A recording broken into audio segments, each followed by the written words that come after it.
Ano ang pinagkaibahan ng PhilHealth sa Kaiser Long-Term Healthcare?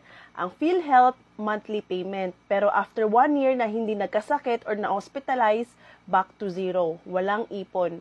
Walang insurance. Ang Kaiser, monthly payment for 7 years or cash. May ipon, may insurance, may healthcare.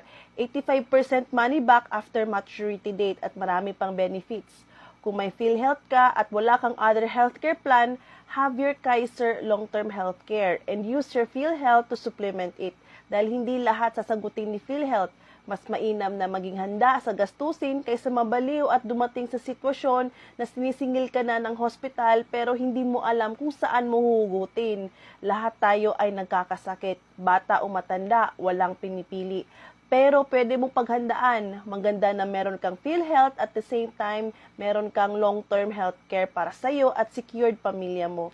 Message now to get yours.